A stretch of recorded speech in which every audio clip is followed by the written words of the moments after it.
पढ़ने बैठते हो, बुक खोलते हो, हाइलाइटर रेडी, प्लान क्लियर, और फिर सिर्फ 2 मिनट के लिए फोन उठाते हो, बस 2 मिनट। लेकिन जब तुम वापस देखते हो 1 घंटा निकल चुका होता है। ये सिर्फ तुम्हारे साथ नहीं हो रहा, ये ऑलमोस्ट हर स्टूडेंट, हर वर्किंग पर्सन, हर उस इंसान के साथ हो रहा है जो अपनी लाइफ में कुछ बेटर करना चाहता है। सवाल सिंपल है लेकिन अनकंफर्टेबल। क्या तुम्हारा ब्रेन अब भी तुम्हारे कंट्रोल में है, या तुम बस रिएक्ट कर रहे हो हर नोटिफिकेशन पे, हर वाइब्रेशन पे, हर छोटी सी क्यूरियोसिटी पे? सोचो, तुम पढ़ाई स्टार्ट करते हो लेकिन दिमाग में ऑलरेडी 10 चीजें चल रही होती हैं। किसी ने मैसेज किया होगा, रील का लास्ट पार्ट क्या था, कल का वीडियो कंप्लीट नहीं हुआ, किसी ने स्टोरी देखी या नहीं। तुम फिजिकली टेबल पर हो लेकिन मेंटली तुम 5 अलग जगह हो। और फिर तुम खुद को बोलते हो, मेरा फोकस वीक है, मैं कंसिस्टेंट नहीं हो पा रहा। पर सच ये है, तुम्हारा ब्रेन नेचुरली ऐसा डिजाइन नहीं हुआ था कि वो हर 10 सेकंड में नए स्टिमुलस को प्रोसेस करे। लेकिन आज तुम्हारा environment, apps, notifications, short videos तुम्हें ट्रेन कर रहा है कि तुम हर मोमेंट में कुछ नया एक्सपेक्ट करो। इसीलिए जब तुम पढ़ाई जैसे स्लो, डीप काम के लिए बैठते हो, तुम्हारा ब्रेन रेजिस्ट करता है। उसे लगता है ये बोरिंग है, ये स्लो है, ये रिवॉर्ड लेट देगा, और वो तुरंत तुम्हें पुश करता है किसी इजी चीज की तरफ, जैसे phone.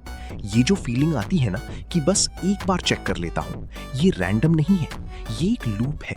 Q, action, reward. Notification आई, क्यू, तुमने फोन उठाया, एक्शन, तुम्हें कुछ इंटरेस्टिंग मिला, रिवॉर्ड। ये लूप इतनी बार रिपीट होता है कि तुम्हारा ब्रेन इसको डिफॉल्ट बना लेता है। अब दिक्कत ये है कि पढ़ाई में ये लूप काम नहीं करता। यहाँ रिवॉर्ड लेट मिलता है, एग्जाम के बाद, रिजल्ट के बाद, जॉब के बाद। इसलिए ब्रेन को ये डील पसंद नहीं आती और धीरे धीरे तुम्हारा अटेंशन स्पैन छोटा होता चला जाता है। पहले तुम 1 घंटा पढ़ लेते थे, फिर 30 मिनट, फिर 15 मिनट, और आज 5 मिनट भी मुश्किल लगता है। रात को जब तुम बेड पर जाते हो तुम्हें गिल्ट होता है। तुम सोचते हो आज भी प्रोडक्टिव नहीं था, कल पक्का करूंगा, लेकिन next day same pattern repeat होता है। ये साइकिल डेंजरस है क्योंकि ये सिर्फ तुम्हारा टाइम वेस्ट नहीं कर रहा, ये तुम्हारी आइडेंटिटी चेंज कर रहा है। धीरे धीरे तुम खुद को एक ऐसे इंसान के रूप में देखने लगते हो जो फोकस नहीं कर सकता, और जब आइडेंटिटी चेंज होती है, बिहेवियर उसको फॉलो करता है। तुम ट्राई करते हो लेकिन अंदर से बिलीफ वीक होता है। और सबसे स्केरी बात, ये सब इतना नॉर्मल लगने लगा है कि तुम्हें लगता है सबके साथ हो रहा है तो ठीक ही है। लेकिन सच ये है कि जो लोग आज भी डीप फोकस कर पा रहे हैं वो ही कल आगे निकलेंगे, क्योंकि आज की दुनिया में नॉलेज सबके पास है लेकिन अटेंशन कंट्रोल बहुत कम लोगों के पास है, और जिसके पास अटेंशन का कंट्रोल है उसके पास फ्यूचर का कंट्रोल है। अब सवाल ये है कि क्या इस सिचुएशन से बाहर निकला जा सकता है? क्या तुम अपना फोकस वापस ले सकते हो? आंसर सिंपल है, हाँ, लेकिन विल पावर से नहीं, सिस्टम से। सबसे पहला स्टेप है एनवायरनमेंट को चेंज करना। तुम्हारा ब्रेन वीक नहीं है, लेकिन तुम्हारा एनवायरनमेंट बहुत पावरफुल है। अगर फोन तुम्हारे सामने पड़ा है तो डिस्ट्रैक्शन होना नॉर्मल है। इसलिए रूल सिंपल रखो, पढ़ते वक्त फोन रीच के बाहर होना चाहिए।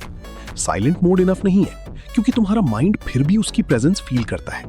जब फोन फिजिकली दूर होता है, तुम्हारा ब्रेन धीरे धीरे काम होता है। दूसरा स्टेप है फोकस को ट्रेन करना, फोर्स नहीं करना। तुम डायरेक्टली 2-3 घंटे का डीप स्टडी एक्सपेक्ट नहीं कर सकते। स्टार्ट स्मॉल, 25 मिनट का एक ब्लॉक रखो जिसमें सिर्फ एक क्लियर टास्क हो, जैसे 10 क्वेश्चन सॉल्व करना या एक टॉपिक रिवाइज करना। फिर 5 मिनट का ब्रेक लो। ये छोटा सा साइकिल तुम्हारी ब्रेन को सिग्नल देता है कि फोकस मैनेजेबल है। धीरे धीरे तुम इस ड्यूरेशन को इंक्रीज कर सकते हो। तीसरा स्टेप है डोपामिन रीसेट। इसका मतलब ये नहीं कि तुम लाइफ से एंटरटेनमेंट हटा दो, बल्कि ये कि तुम अपने ब्रेन को थोड़ा स्पेस दो जहां वो कांस्टेंट स्टिमुलेशन से फ्री हो। रोज 1-2 घंटे बिना फोन के रहो। शुरू में बोरिंग लगेगा, रेस्टलेस फील होगा, लेकिन वही साइन है कि रीसेट हो रहा है। चौथा स्टेप है क्लैरिटी। मुझे पढ़ना है एक वीक इंस्ट्रक्शन है, ब्रेन को क्लियर डायरेक्शन चाहिए। जब तुम स्पेसिफिक गोल सेट करते हो, जैसे चैप्टर 2 के नोट्स कंप्लीट करने हैं, तो माइंड उस पर फोकस कर पाता है। और सबसे इंपॉर्टेंट स्टेप, परफेक्ट मूड का वेट मत करो। फोकस एक्शन के बाद आता है, पहले नहीं। तुम जब स्टार्ट करते हो, चाहे मन हो या ना हो, कुछ मिनट बाद ब्रेन सेटल होने लगता है। ये समझ लो कि मोटिवेशन अनरिलायबल है लेकिन सिस्टम रिलायबल है। अब इमेजिन करो 2 सिनारियोस। पहला, तुम ऐसे ही चलते रहे, थोड़ा पढ़ाई, ज्यादा डिस्ट्रैक्शन, डेली गिल्ट। 1 साल बाद भी तुम वहीं हो। दूसरा, तुमने छोटे स्टेप्स फॉलो किए, phone control, 25 minute focus, clear tasks. 1 महीने बाद तुम्हें डिफरेंस दिखने लगता है। 3 महीने बाद तुम्हारी आइडेंटिटी चेंज होने लगती है।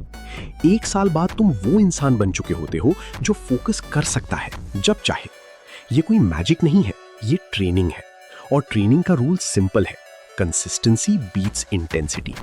तुम्हें परफेक्ट नहीं बनना, तुम्हें रिपीटेबल बनना है। हर दिन थोड़ा सा कंट्रोल वापस लेना है, क्योंकि एंड में गेम सिंपल है। जहां तुम्हारा अटेंशन जाता है वहां तुम्हारी लाइफ बनती है। अगर अटेंशन रैंडम चीजों में बिखर गया तो लाइफ भी बिखर जाएगी। अगर अटेंशन कंट्रोल्ड है तो ग्रोथ ऑटोमेटिक हो जाती है। तो आज एक डिसीजन लो, या तो तुम अपना ब्रेन किसी और के डिजाइन पे चलने दोगे या खुद का सिस्टम बनाओगे। क्योंकि सच ये है, तुम फोन यूज नहीं कर रहे, फोन तुम्हें यूज कर रहा है।